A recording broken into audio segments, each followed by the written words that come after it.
बच्चों, आज हम पढ़ेंगे पाठ क्रमांक 10 गड़ा धन।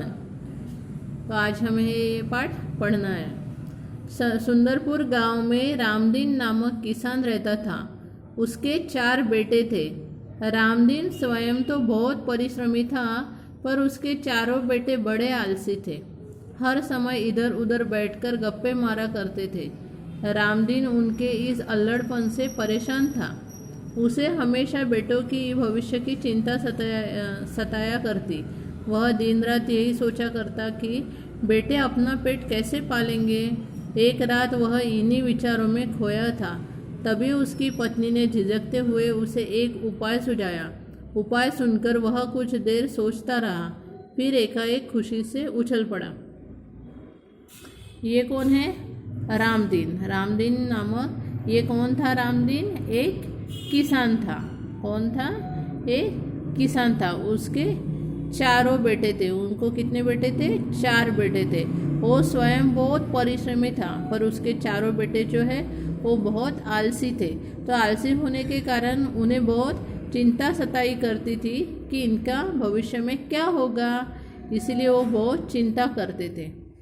फिर एक दिन तब उनकी पत्नी ने, यानी ये जो है ये रामदीन की पत्नी है, इन्होंने एक उपाय सुझाया। फिर अभी आगे देखो क्या होता है। अगली सुबह रामदीन ने अपने चारों बेटों को बुलाकर कहा, मैं और तुम्हारी माँ अब बूढ़े हो गए हैं। हम दूर तीर्थ यात्रा पर जा रहे हैं। मैंने खेत में धन गाड़ कर छिपा रखा है। यदि कोई ज़रूरत पड़े तो उसे निकाल कर उपयोग कर लेना। गड़े हुए धन की बात सुनकर बेटे खुश हो गए और उन्होंने अपने पिताजी को खुशी खुशी तीर्थ यात्रा पर जाने के लिए कह दिया। वे मन ही मन में खुश हो गए। अब कुछ दिनों तक माता पिताजी का बंधन उन पर नहीं होगा। तो उन्होंने एक तरकीब सोची। उन्होंने कहा कि हम तीर्थ यात्रा पर जा रहे हैं, अगर तुम्हें कुछ चीज़ की ज़रूरत होगी तो ज़मीन के अंदर कुछ धन छुपा के रखा है, उसे निकाल लेना और उसका उपयोग कर लेना। तो बेटे बहुत खुश हो गए।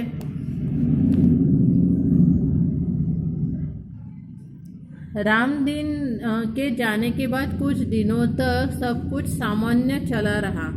उसके बाद पास का धन और घर का धान्य समाप्त होने लगा। अब चारों भाइयों को चिंता हुई। उन्हें अपने पिताजी की कही बात याद आ गई, ज़रूरत पड़ने पर खेत में गड़ा धन निकाल लेना। तो उन्होंने रात के समय खेत की खुदाई का काम आरंभ किया। वे 2-3 रातें खेत को खोदते रहे, पर कहीं भी उन्हें गड़ा हुआ धन नहीं मिला। रात भर के परिश्रम से वे बहुत थक गए और जब सुबह बहुत निराश और हताश होकर वे चारों अपने घर लौट रहे थे, तभी रामदीन के परम मित्र हरिनाथ ने पूछा, तुम सब थके हुए क्यों हो? कारण जानने के बाद हरिनाथ ने उन चारों को सलाह देते हुए कहा, तुम लोगों ने खेत तो खोद लिया है, अब उसमें बीज बो दो। चारों भाइयों के उदास चेहरों पर खुशी की लहर दौड़ आई। तो उनके पास जो धन था और जो खाने के लिए अनाज था वो अभी ख़त्म हो गया था। ये देखो। तो फिर उनको अपने पिताजी की कही बात याद आई कि कुछ काम करने पर ज़मीन के अंदर धन गाड़ के रखा है, उसे निकाल लेना। तो चारों भाई जो है वो खेत को खोदते रहे। 4 दिन हो गए पर उन्हें कुछ भी नहीं मिला। तो वो चारों बहुत थक गए। फिर उनको रामदीन का मित्र हरिनाथ मिला। तो उन्होंने कहा कि खेत तो तुम खोद चुके हो, उसमें बीज बो दो। तो चारों भाइयों को बहुत खुशी हुई।